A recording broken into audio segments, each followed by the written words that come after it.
강의를 해보겠습니다.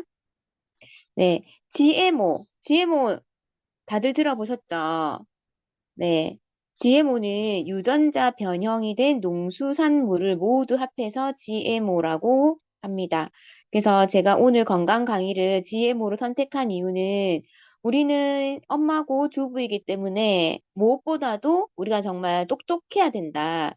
그래서 지금 시대가 어떻게 흘러가고 있는지도 당연히 알아야 되고 경제 공부도 해야 되지만 우리 가정의 식탁을 위협하고 있는 이 GMO 식품들을 우리가 알아야지 더 심각성 있게 생각을 해서 아마 우리 가족의 건강을 좋은 거 먹여주는 것도 너무 중요하지만 내가 판단해서 이건 아니다 싶은 것을 넣어주지 않는 것도 또 우리의 몫이 아닐까라는 생각이 들거든요.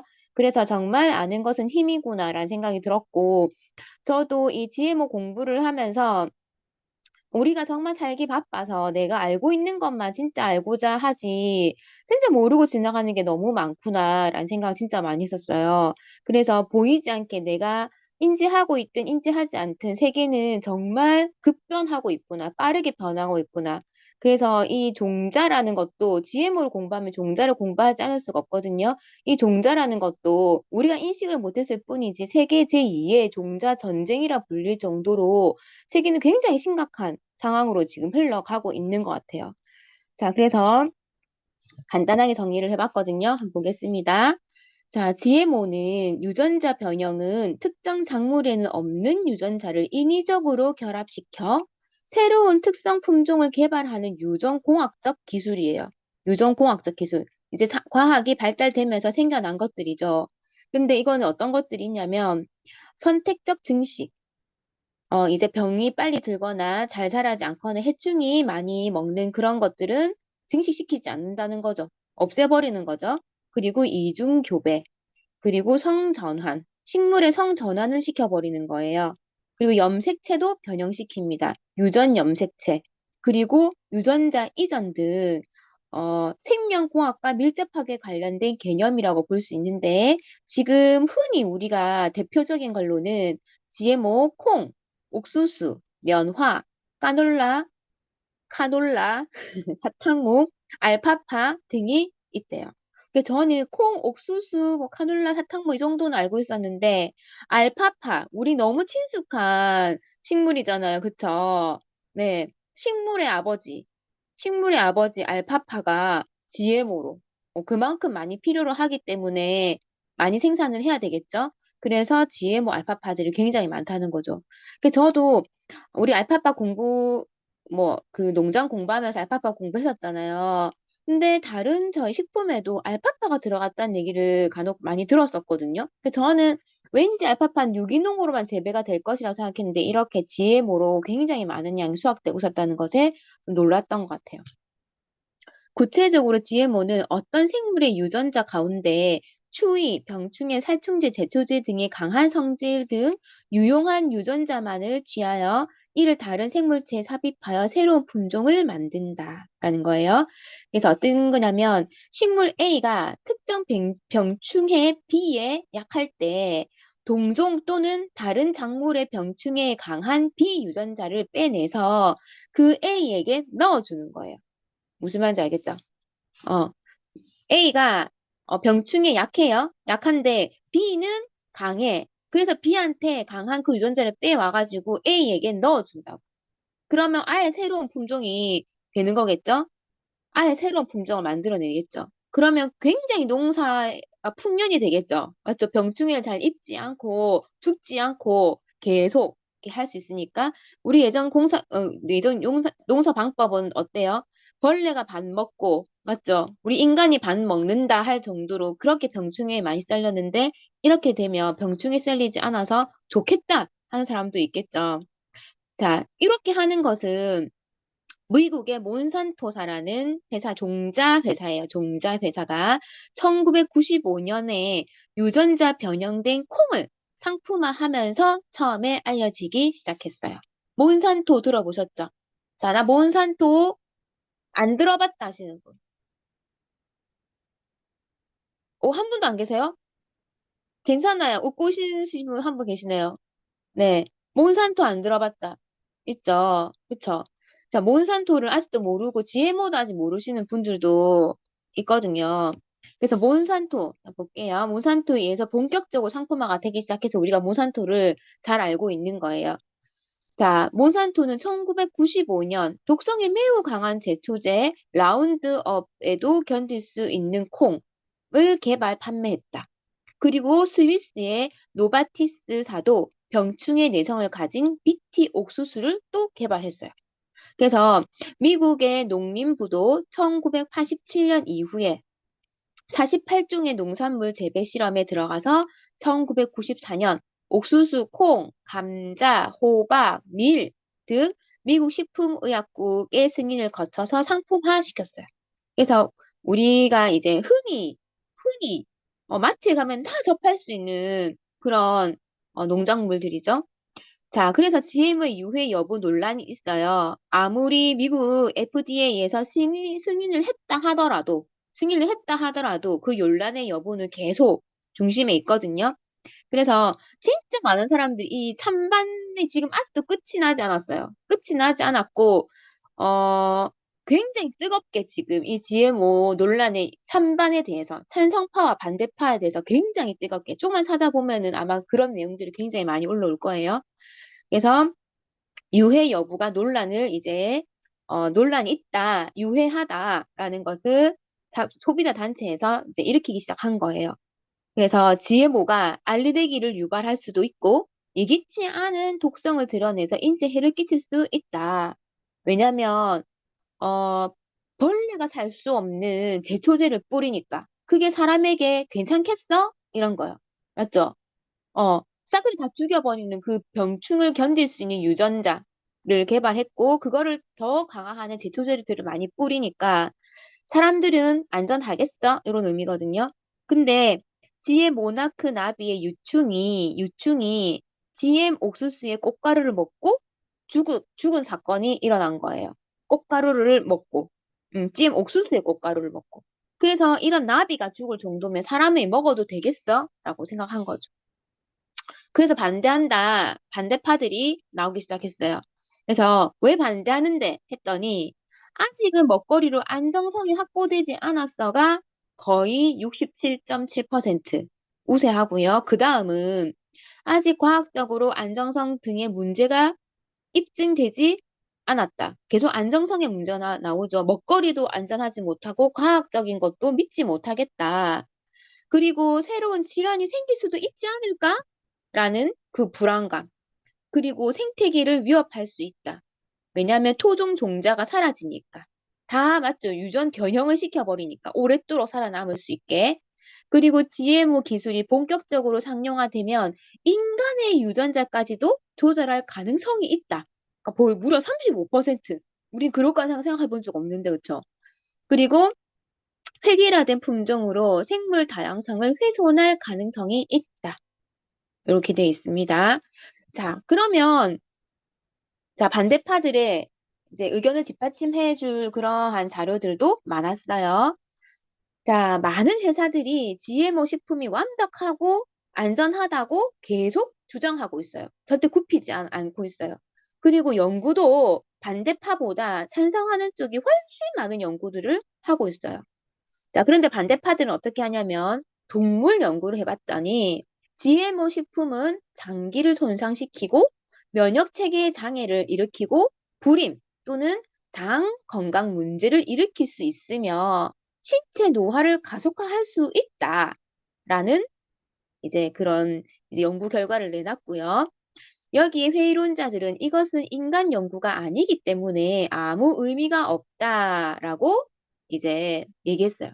대부분의 GMO 식품은 이러한 독성 화학 물질의 내성을 갖도록 특별히 개발되었기 때문에 농약으로 가득 차 있습니다. 라고 된 거예요. GMO는 농약으로 가득 차 있다. 굉장히 많은 독성을 지녔다. 라는 거죠.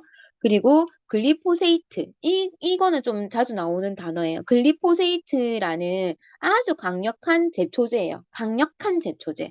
GMO 식물을 기를 때 쓰는 제초제. 글리포세이트. 요 정도 하나만 조금 외워놓으시면 좋을 것 같아요. 글리포세이트 또는 라운드업은 암을 유발하고 장내 건강한 박테리아도 죽이고, 글루텐 불내증. 글루텐 불내증은 뭐예요? 글루텐은 우리 그 밀가루를 숙성할 때 나오는 글루텐 있죠. 그러니까 밀가루에 대한 모든 그런 음식들을 불내증, 소화시키지 못하는 글루텐 불내증 또는 어, 세강 질병의 발병을 촉진시켜주는 것으로 밝혀져 널리 사용되는 제초제입니다. 네, 글리포세이트가 이렇게 이런 질병들을 촉진시키는 제초제라는 거예요. 자, 그리고 이거를 계속 이제 먹게 되면 이런 식품을 먹게 되면 아동의 발달 지연과 낮은 IQ, 학습 결핍 등 신경학적 문제도 관련이 있다라고 하고 있어요. 자, 그러면 이게 다 모두가 반대를 한다면 GMO는 지구상에서 사라지고 연구가 개발이 절대 되지 않겠죠. 그러나 찬성도 굉장히 많아요. 지금 우리나라에서도 대학생들을 상대로 그 GMO를 찬성하는 기자단을 모집하고 이거 굉장히 활발하게 움직이고 있어요. 굉장히 활발하게. 우리나라 대학생들이 GMO는 이상이 없다라고 하고 그리고 찬성한 입장 한번 볼게요. 자, 리더님들은 좀 이해를 되는지, 그러니까 나는 무조건 반대라고 하지 마시고 찬성하는 입장, 내가 그 입장이라 생각하고도 한번 들어보세요. 식량 부족 문제를 해결해 줄 수 있다. 맞죠?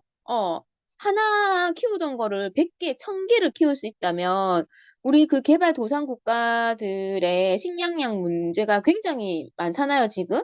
아직도 굶어 죽는 사람들이 많고, 어, 우리나라도 개발도상국이었을 때 간혹 들어보면은, 맞죠? 나무 뿌리 캐먹었다 이런 얘기 들어보셨죠? 아버님 쪽에서.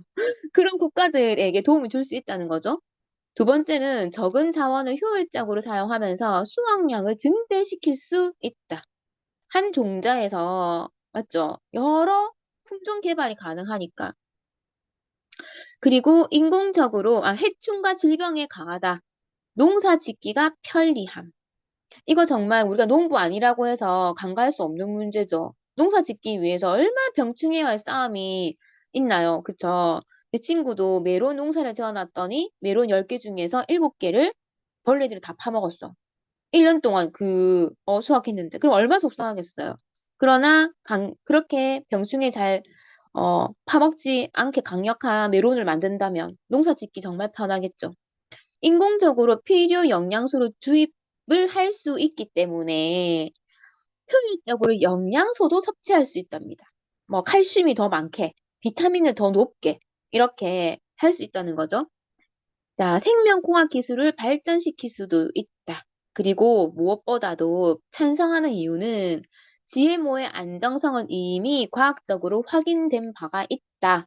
라고 되어 있습니다. 계속 GMO를 만드는 회사들과 그리고 대대적인 국가적인 차원에서 GMO는 안전하다고 계속적인 홍보를 하고 있고요. 그리고 과학적인 근거가 있는 논문들을 계속 펴내고 있는 상황이에요. 자, 이렇게 찬성파들이 없다면 GMO 사라지겠죠. 자, GMO를, 리더님들은 그 어떤 입장인지 모르겠는데, 저도 이 공부를 하면서 찬성파들이 내놓은 자료들, 그리고 과학자들이 내놓은 자료들, 정말 많은 자료들을 보면서, 진짜 만약에 GMO가 인간에게 피해만 없다면, 이건 정말 획기적으로 반드시 있어야 되는 거구나, 라는 생각을 했어요.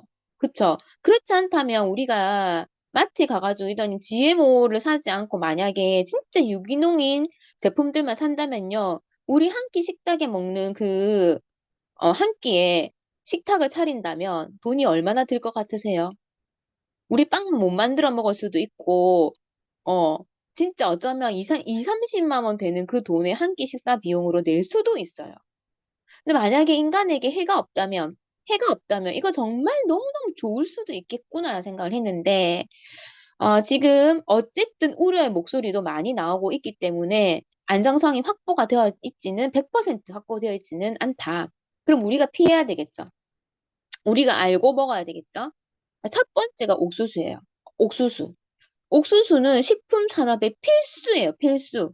왜냐면 동물의 사료로 옥수수가 먹이가 되기 때문에 만약에 이 옥수수가 GMO가 아니라 그냥 농사를 지어서 옥수수를 상품 농사를 지어가지고 그거를 소나 돼지나 이런 가축들에게 먹인다면 어떻게 된대서 소 한 마리 가격이 얼마가 된다 했어요? 우리 소 구경도 못 해요. 어, 소 가격보다 소 사료 가격이 더 비싸서 소가 없어질 거라고 했어요. 근데 GMO로 엄청난 양의 옥수수를 수확할 수 있기 때문에 우린 지금 고기들을 먹고 살 수 있는 거거든요.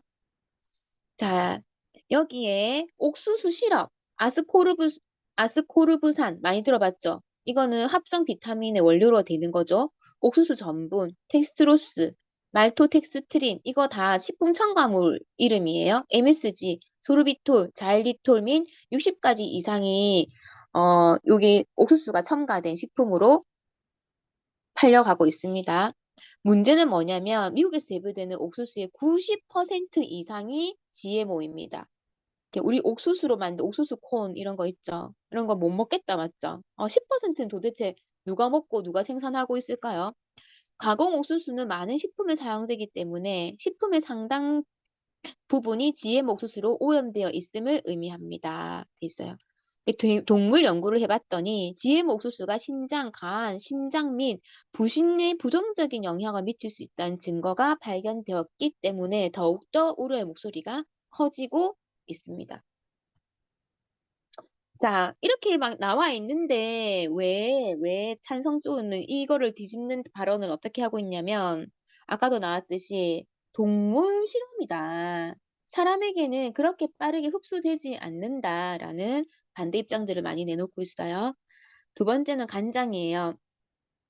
간장. 어, 너무 반갑죠, 간장. 우리 간장 얘기 진짜 많이 하고 다니는데, 그죠? 자, 미국 농무부에 따르면 콩의 약 94%가 GMO래요. 미국 콩은 거의 94%가 GMO다. 옥수수와 마찬가지로 식품 산업에 콩은 다양한 식품 첨가물 목록으로 재활용되기 때문에 우리가 알고 있는 또 다른 식품 첨가물들을 보면 모두 다 콩이 다 들어간다는 거죠. 이것도 MSG도 있고 막 많죠. 대두 단백질, 대두 이런 거 있죠. 그래서 간장에 들어가는 콩은 대부분 다 GMO 콩이 들어갔다 생각하시면 돼요. 우리 고모가 밭에서 우리 그 국산 콩 농사 지어가지고 매주 띄어가지고 만든 그 된장이 아니고서야 대부분 밖에서 사 먹는 간장, 된장은 다 뭐예요? GMO 100%라는 거죠. 맞죠? 그래야지 그 가격에 팔려 나갈 수가 있겠죠. 이것은 콩을 피하는 것을 어렵게 만들 뿐만 아니라, 그러니까 내가 콩으로 만든 음식 안 먹으면 되지. 이렇게 생각할 수 있는데 그게 아니라는 거죠. 왜냐하면 나도 알게 모르게 첨가물로 들어가 있기 때문에 첨가물이 좀 많은 부분에는 자체 위험이 따릅니다. 데두레시틴이 살충제와 핵산이라는 새로운 화학 물질로 오염되어 있다는 증거이다 라고 되어 있어요. 그래서 간장, 된장, 고추장, 우리 한국인 식탁에 가장 많이 오르는 이런 식품들이 정말 안전한 거 골라야겠구나 라는 생각을 많이 했었어요. 세 번째는 GMO에 대한 까놀라유예요. 카놀라유. 카놀라유는 거의 100% GMO라고 생각하시면 됩니다. 그래서 GMO에 대한 우려를 고려하지 않더라도 GMO가 아니라 하더라도 까놀라유는 만성염증, 체중 증가 및 기억력 장애를 비롯한 광범위한 건강 문제를 일으킬 수 있는 기름이에요. 그래서 주변에 카놀라유 쓰시는 분들 정말 기름 하나는 꼭 좋은 걸로 바꿔라고 얘기해야 될 것 같아요. 이제 곧 명절이 오면 우리 예전에는 포도씨유도 들어있었고 맞죠? 콩신경유도 들어있었는데 어느 순간부터 뭐만 들어있나요? 카놀라유만 들어있죠. 카놀라유 100% 카놀라유 다 들어있더라고 보니까. 그래서 좋다 하면서 또 맞죠? 기름 안 쓰시는 분은 없으니까 좋다 하면서 얼마나 반가운 선물입니까? 쓰시는데 진짜 알려놓으신 분들 기름에 대해서 많이 공부시키신 분들은 절대 쓰지 않을 거라고 생각이 들거든요. 그래서 많은 유형의 일반 식물성 기름은 GMO, 옥수수, 대두, 면실류 등 카놀라유의 혼합물이래요. 그래서 이 오일은 일반적으로 패스트푸드점에서 가장 많이 사용이 되고 있습니다. 그래서 아까 말했던 글리포세이트와 같은 제초제에 저항하도록 유전자 변형이 되어 있으며 이는 라운드업의 오염이 되었을 가능성이 있음을 의미합니다. 라고 돼 있어요. 그래서 엄청난 제초제를 뿌린 이 GMO의 카놀라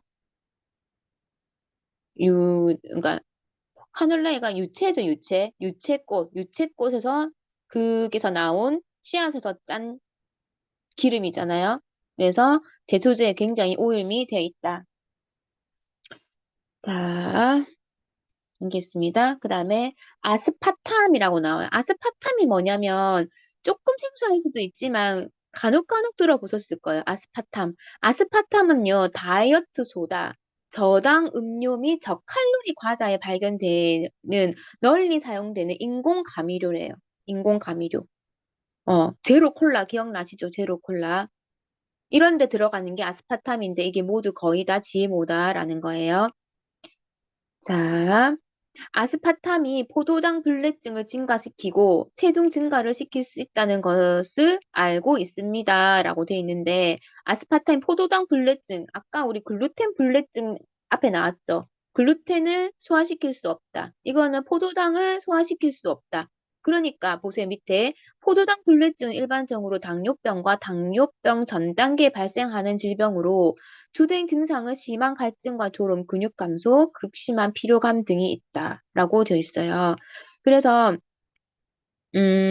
우리 그 뭐죠? 당뇨 이렇게 전 단계나 당뇨에 대해서 좀 불안증이 있으신 분들은 제로 콜라나 좀 맞죠? 이거 당이 없어, 설탕이 안 들었어 하는 그런 음료 되게 많지 않아요? 너무 상콤하고 맛있었는데 이게요 칼로리가 제로예요. 이런 거 보셨죠? 당이 없대요. 그게 뭐가 들어가 있다고요? 아스파탐이 들어가 있어요. 아스파탐은 설탕의 200배 단맛을 내요. 그래서 조금만 넣어도 되는 거죠. 이게 모두 GMO라는 사실이에요. 그래서 설탕 안 먹으려다가 GMO 가득 먹는 거죠.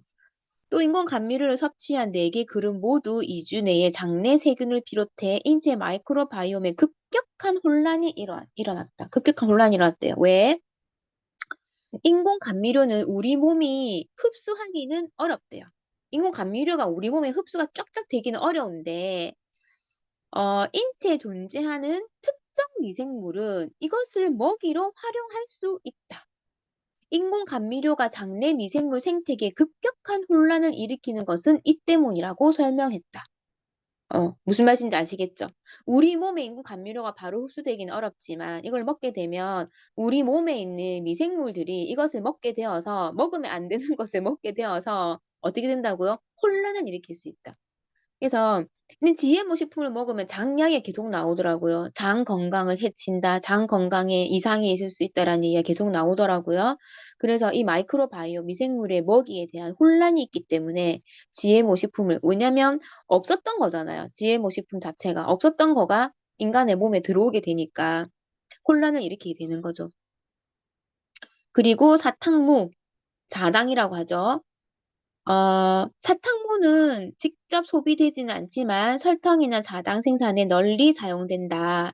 사탕무는 자연적으로 잡초와 경쟁하는 데 어려움을 겪기 때문에 몬산토 과학자들은 제초제 글리포세이트에 내성이 있도록 유전적으로 변형시킨 거예요. 그래서 사탕무의 약 95%가 유전자 변형된 것이다. 설탕도 마음대로 못 먹겠다, 맞죠? 사탕도 다 95%가. 자, 6번 보면은 비유기농 비타민. 비유기농 비타민도 뭐라고요? 거의 지혜부에서 추출한 성분들을 쓰고 있다. 비타민에는 일반적으로 옥수수와 콩으로 만든 GMO 성분들이 포함되어 있대요. 여기에는 아스코르브산, 토코페놀 등 스테아르산, 마그네슘이 포함됩니다. 라고 되어 있어요. 그래서 비타민의 뒤에 아스코르브산이라 적힌 것은 100%나 합성이에요. 라고 이제 말하고 있는 거랑 똑같은 거예요. 그래서 한국인이 너무나 좋아하는, 왜 좋아하게 되었냐 물으니까 실내에는 유재석이 광고를 해서 너무 신뢰가 되는 고려은단. 고려은단을 먹고 너무 효과를 봤다가 아니라 너무 신뢰하는 유재석이 광고했다는 이유만으로 한국인의 무한 신뢰를 얻고 있는 고려은단이에요. 자, 고려은단에 보면은 뭐라고 고려은단 홈피에 들어가서 지금 제가 캡처를 해온 거예요. 비타민C 원료의 원산지는 영국과 중국 두 나라뿐이다 돼 있죠. 거기에서 이제 고려은단은 영국산 비타민C를 쓴다. 이렇게 돼 있고요. 밑에 보면 유럽산 옥수수로부터 추출한 프리미엄 비타민C라고 되어 있죠. 자, 미국 등 유럽에서 생산하는 GMO 그 옥수수의 95%가 뭐라고 했나요? 네, 95%가 GMO 옥수수라고 했죠. 그래서 고려온다는 GMO 옥수수로 만든 합성 비타민이에요 라고 말하고 있어요. 근데 모르는 사람들 눈에는 뭐만 보일까요? 어, 영국산 비타민! 이렇게 보일 수 있겠죠. 그래서 옥수수 추출 비타민 C라고 대대적인 광고를 하고 있습니다. 설마 그 GMO의 95% 중에서 GMO가 아닌 0.5%, 아니, 5%로 이 비타민 C를 만들지는 않겠죠? 그런 확률은 낮겠죠? 자, 그리고 우리 아이들이 텐텐이라는 비타민 씹어 먹는 젤리 비타민을 많이 먹는 것 같아요. 주변에도 많이 먹이시는 분이 있다고 하시더라고요. 자, 텐텐 여기도, 어, 이렇게 들어가서 봤어요. 텐텐이 한미약품인가? 거기서 만들어내서 한미약품 홈페이지에 들어가 봤더니 합성 비타민 A 농축 분말 이렇게 돼 있죠. 이건 바로 난 합성이에요 라고 나와 있어요. 그래서 어린아이들이 많이 먹는다고 하길래 저도 여기 홈페이지 들어가서 캡처는 해봤는데 진짜 내가 먹이고 있는 게 홈피에 이렇게 성분들 정도 나와 있거든요. 이렇게 봐도 모르시는 분도 있지만 우리는 어느 정도 아니까 이렇게 합성을 먹는데 돈이라는 걸 많이 쓰고 있는 소비자들에게 많이 알려줘야겠다 생각을 많이 했어요. 자, 그리고 자, 비타민C 원산지에 따라 차이가 날까? 영국과 중국 두 곳뿐이라고 했죠, 아까. 비타민C, 합성 비타민C입니다. 합성 비타민C를 만드는 제조국, 생산하는 생산국은 영국과 중국밖에 없어요. 원래는 많았어요. 원래는 많았는데 중국에서 너무 저가로 생산이 가능하니까 다른 나라는 거의 없어진 거예요. 다 없어지고 영국만 살아남은 이유는 비타민의 종주국이 영국이에요. 영국이라는 나라에서 처음 비타민을 대량 생산해서 만들어서 팔기 시작했기 때문에 영국이 거의 비타민 종주국이에요. 그래서 그 자존심과 그리고 악명이 있었겠죠? 그래서 영국만이 지금 살아남은 상태. 과연 중국산과 영국산 비타민C의 성분과 효능은 차이가 있을까? 정답은 차이가 거의 없다예요. 거의 없지만 고려온단에선 대대적인 광고를 하고 있죠. 너무 그럴싸하지 않나요? 우리도 만약에 중국산 먹을래, 영국산 먹으려면 뭐 드시겠어요? 네. 영국산 먹겠죠, 당연히. 왜냐면 중국은 너무 기준이 낮게 책정돼 있으니까 왠지 어떻게 보여요? 왠지 더 기준이 미달될 것 같고 왠지 지저분할 것 같고 그런 이미지가 막 있지 않나요? 자, 그래서 이렇게 합성 비타민 C는 우리 몸에 들어와서도 문제를 일으키죠. 천연 비타민은 아무리 많이 먹어도 부작용이 없지만 합성 비타민은 폐암, 발병도 증가, 시력저, 탈모, 간 비대, 위염, 뭐 말해서 뭐 하겠나요? 더 많은 이런 부작용들이 있죠. 그래서 합성 자체에도 문제가 있지만 합성 비타민을 만드는 이 원료 자체에도 문제가 있다라는 거죠. 자, 그 다음에 7번 아이스크림이에요. 자, 많은 브랜드의 아이스크림에는 건강을 해칠 수 있는 몇 가지 GMO 성분들이 포함되어 있어요. 자, 그 중에서 대두 레시틴, 콩이죠? 옥수수. 네. 이 다 뭐라고 거진 95% 이상이 다 GMO이기 때문에 우리가 먹는 아이스크림, 유기농 아이스크림이 절대 아니다. 아이들 먹일 때는 정말 신중하게 마음껏 먹어라 하지 말고 진짜 하나하나 먹일 때마다 신중히 생각해서 먹어야 될 것 같고 꼭 약속을 하고 정해서 이렇게 먹여야 될 것 같아요. 뉴트릴라이트 아무리 때려 먹이면 뭐합니까? 이렇게 아이스크림 먹고 맞죠? 첨가물 많이 들어있는 음식들 많이 먹이면 우리 뉴트릴라이트가 몸에 쌓이는 게 아니라 그것을 희석하고 뭐 해독하고 하는데 다 써여버리면 몸에 남는 게 별로 없겠죠. 저 너무 충격적이에요. 분유. 분유가 나올 때마다 충격적이네요. 그래서 유아용 조제 분유에는 유아는 물론 성인이 절대 섭취해서는 안 되는 GMO 성분이 포함되어 있는 경우가 많대요. 그래서 옥수수 시럽, 콩, 단백질, 콩기름, 자당 및 까놀라유가 포함이 되어 있는 게 분유래요.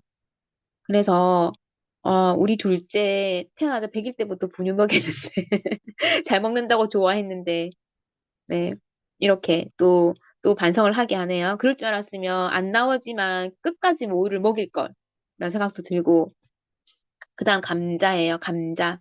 감자가 새로운 브랜드가 이렇게 나왔대요. 이게 뭔가 갈변이 안 나은데요. 우리 감자 미리 못 해놓잖아요. 왜?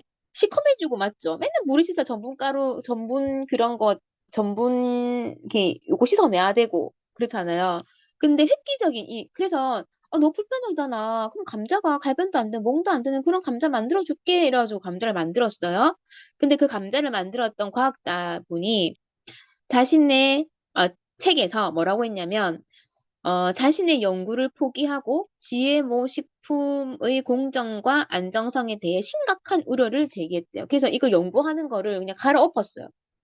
어, 이거는 먹으면 안 된다라고 이렇게 발표하고 그냥 심각하다 제기를 하고 이 연구하는 거를 어, 더 이상 하지 않겠다. 이렇게 연구를 포기했다라는 거죠.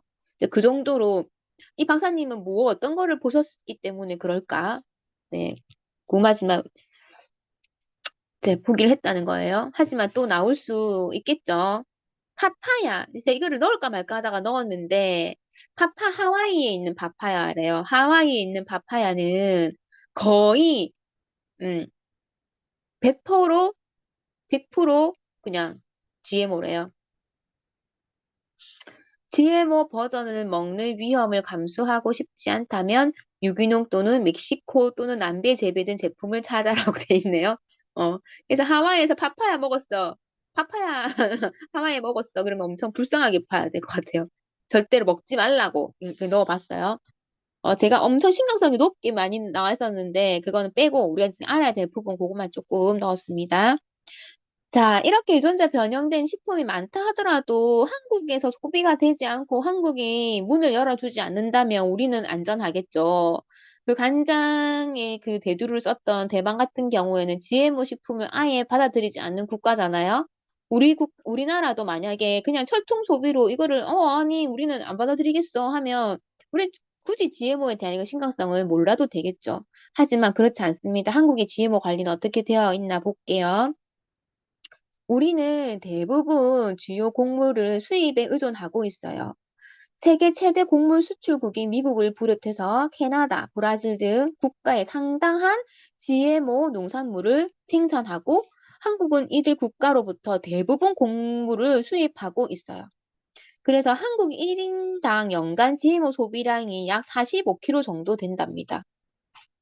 난 아니야라고 말할 수 있을까요? 말할 수 없겠죠. 1인당 45kg면은 거의 우리 초등학생 5, 6학년 몸무게 정도 되죠. 그 정도의 양을 우리가 먹었다고 생각하면 엄청난 양이죠. 그럼 내 식구면 그거 곱하기 4 정도를 우리가 맨날 돈을 주고 사서 소비를 했다고요. 그래서 GMO 식품에 이렇게 끊이지 않는 문제가 제기되고 있고 정부는 국민의 알 권리와 선택할 권리를 보장하기 위해서 2001년부터 GMO 표시 제도를 도입은 했어요. 도입을 했는데 자, 유럽연합은 0.9% 이하로 해야 GMO 표시를 안 해도 된다. 넌 GMO 해줄게. 호주와 뉴질랜드는 1%. 근데 한국은 3%예요, 3%. 이게 퍼센테이지로 따서 그렇지 3%면 굉장히 허용 범위가 넓은 거거든요. 그래서 어, 아무리 유전자 변형 농산물이라도 3% 이하로 포함된 경우에는 GMO로 표시하지 않아도 된다. 또, 또, 유전자 변형 DNA 또는 유전자 변형 단백질이 남아 있어야 한다는 규정이 있어. 이거는 상품화 되면 없대요. 상품화 되면은 그 단백질이 남아 있지 않대요. GMO 콩을 사용해 가공한 식용유나 간장 등 최종 제품에는 유전자 변형 DNA나 유전자 변형 단백질이 남아 있지 않으면 기존과 같은 GMO 표시 대상이 되지 않는다. 그래서 우리가 간장에 GMO라고 적힌 거를 보지 못했던 거예요. 그리고 마트에 파는 된장에 GMO 콩으로 만들었다고 적혀 있지 않았던 거예요. 왜냐하면 이 제품화되면 이것들이 남아있지 않으니까. 그래서 유전자 단백질이 남아있어야 된다라는 거죠. 그래서 유전자 변형 농수산물뿐만 아니라 이를 원재료로 사용해 가공한 식품 또는 식품 첨가물까지 확대해 종주국으로는 GMO 표시 대상의 범위를 축소했다. 이게 뭐냐면은 그까지 확대를 하지 않고 계속 뭐라고요? 축소시켜버렸다고. 우리나라 점점 축소시키고 있겠죠. 그래야지 우리나라에서 힘이 없는 나라의 국가에서는 많은 거를 수입할 수밖에 없잖아요. 너가 수입해! 그러면 어떻게 해서 수입할 수밖에 없겠죠.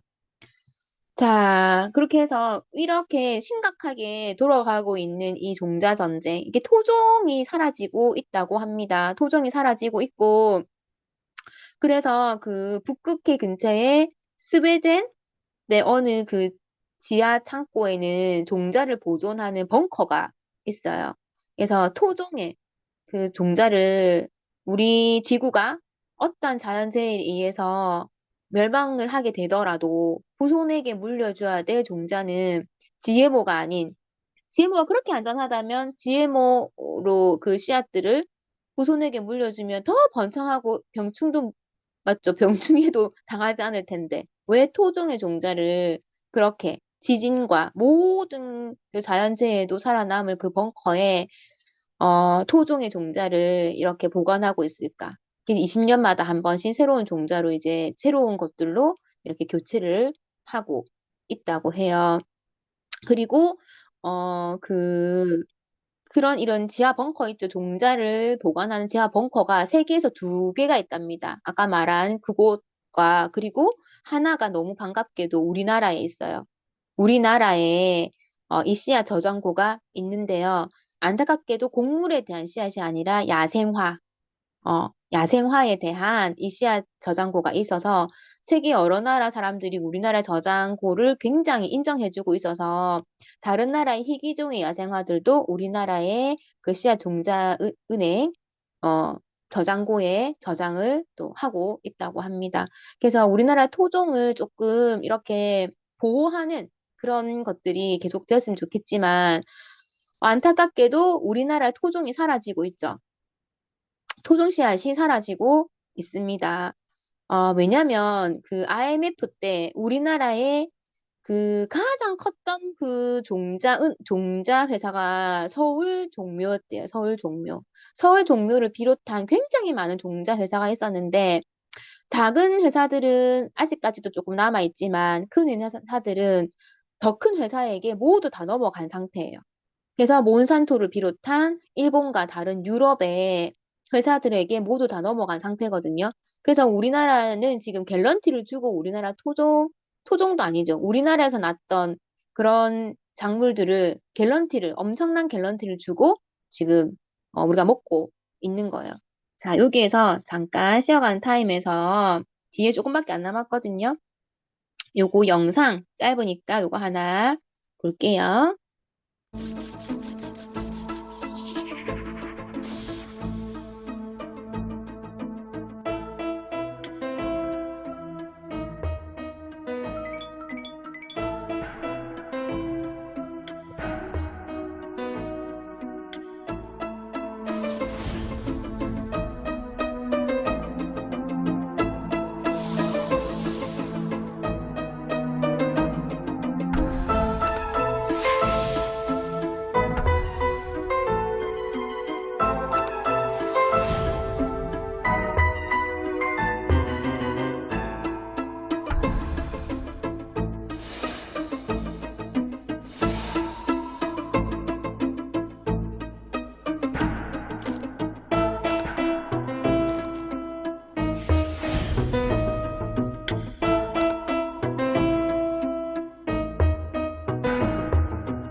big man.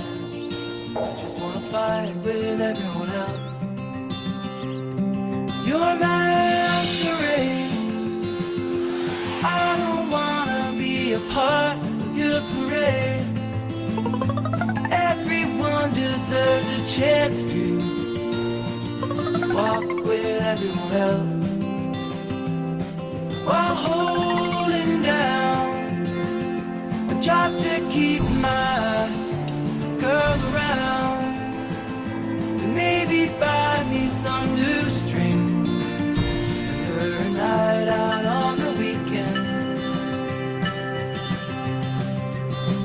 And we can whisper things, secrets from our American dreams. Baby needs some protection, but I'm a kid like everyone else. So let me go. I don't wanna be your hero. I don't wanna be a big man. I just wanna fight like everyone else.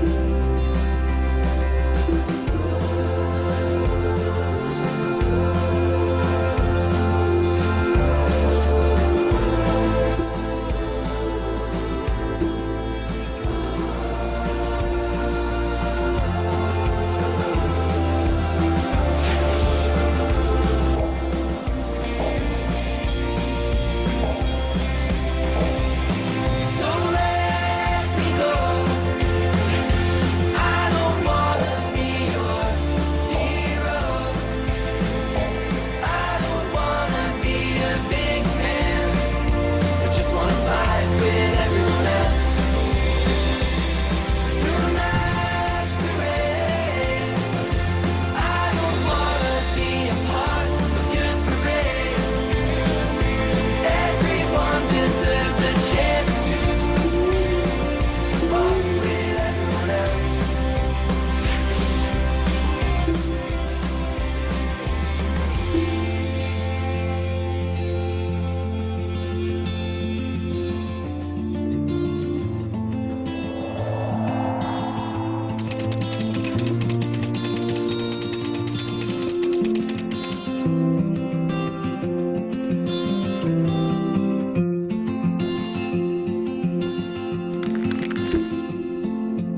Let me go.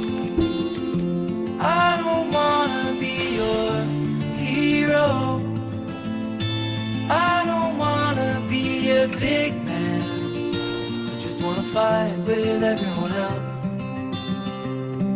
Your masquerade. I don't wanna.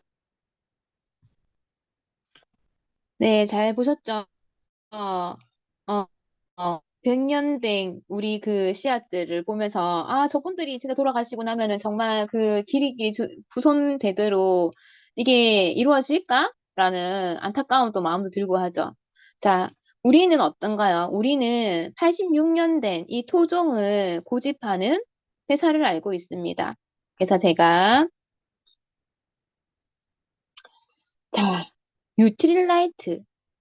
자, 처음에 제가 유틸라이트를 만나고 종자 전쟁이라는 것들을 알게 되면서 내가 먹고 있는 거가 이렇게 안전하고 감사할 수 있구나라는 생각을 진짜 했던 것 같아요.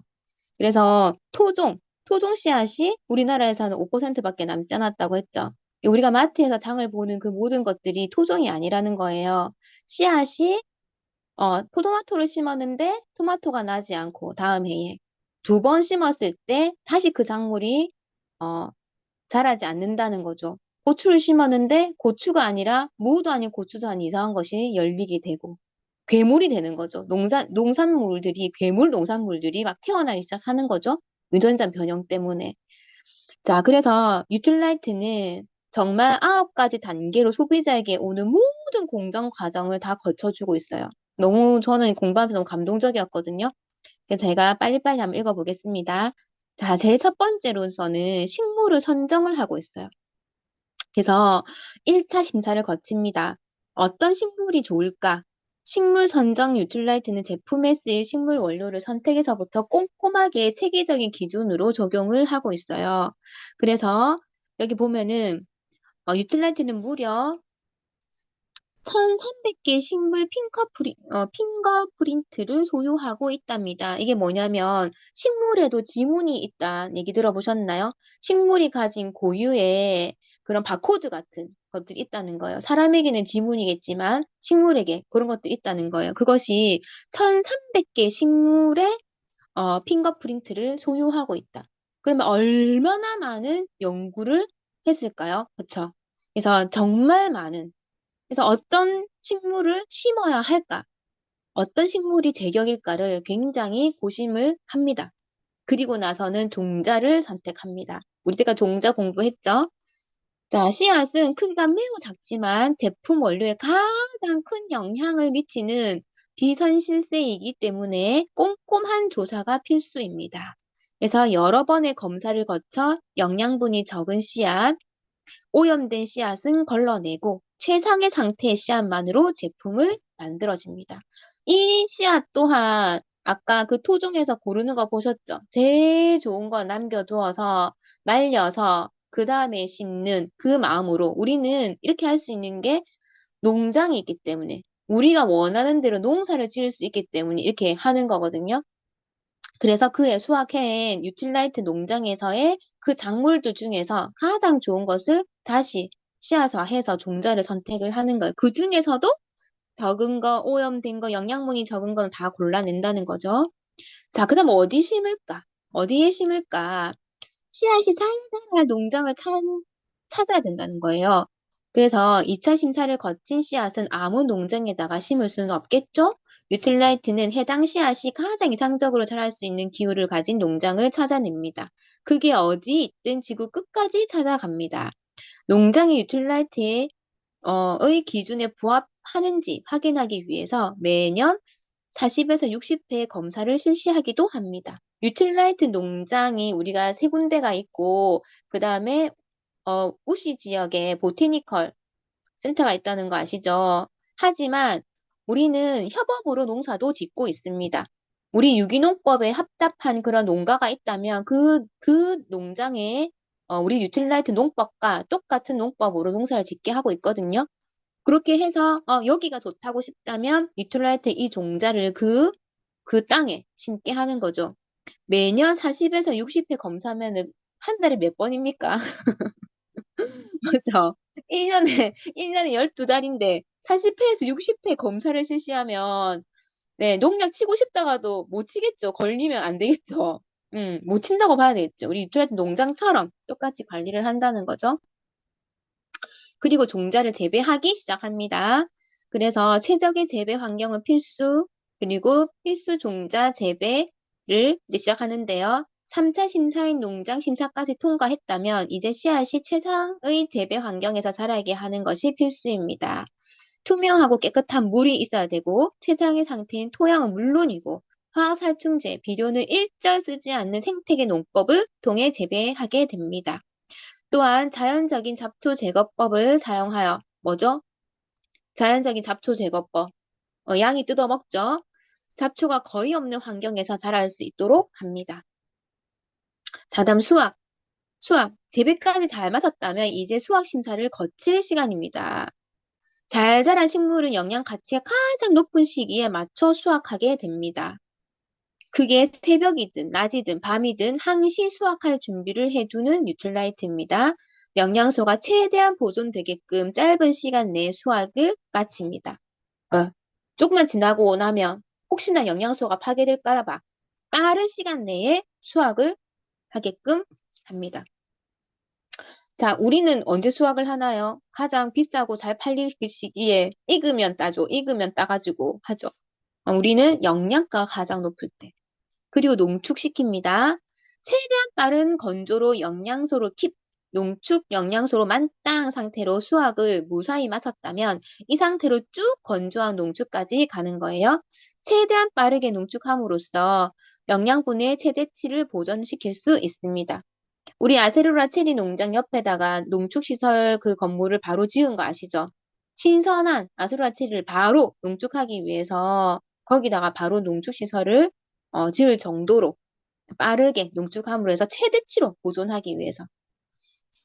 그리고 제조가 들어가는데요. 자, 농축까지 했습니다.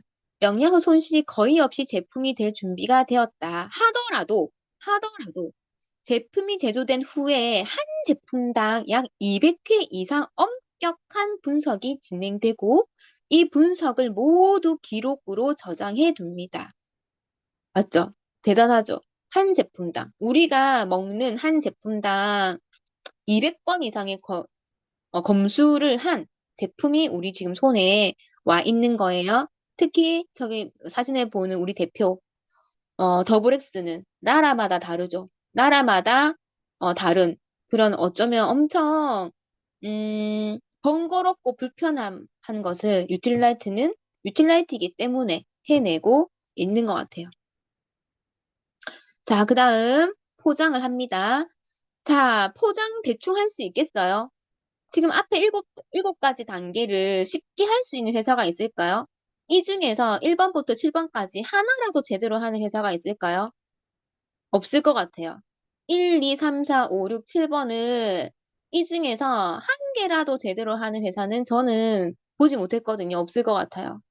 이렇게 1번부터 7번 꼼꼼히 했는데 포장 함부로 할 수 없겠죠. 우리의 포장을 정말 이렇게 올 수 있는 것도 그 중요한 그 가치를 다 모두 담고 있기 때문에 손상되거나 훼손되지 않게 튼튼한 포장으로 우리 소비자에게까지 우리가 온 이 유틸라이트가 이러한 단계를 거쳐서 우리 손에 온 겁니다. 자, 우리가 이 제품을 알고 있다는 게 너무 감사하지 않나요? 유틸라이트에는 GMO가 없어요. 0%예요. 특히 콩. 콩 95%가 GMO, 콩이라고 했지만 뉴틸라이트의 콩은 GMO가 없어요. 그리고 혹시라도 다른 농장에서 날아왔을까 봐 살충제나 였죠. 이런 농약 같은 것들이 우리는 치지 않지만 다른 데서 날아왔을까 싶어서도 또 검사를 하고 해충 피난소를 지어준 이유는 해충 피난소의 해충도 피해라고 하지만 잔여 살충제가 다른 농장에서 날아오지 못하도록 중간 역할을 하기 위해서도 해충 피난소를 지었다라고 했죠.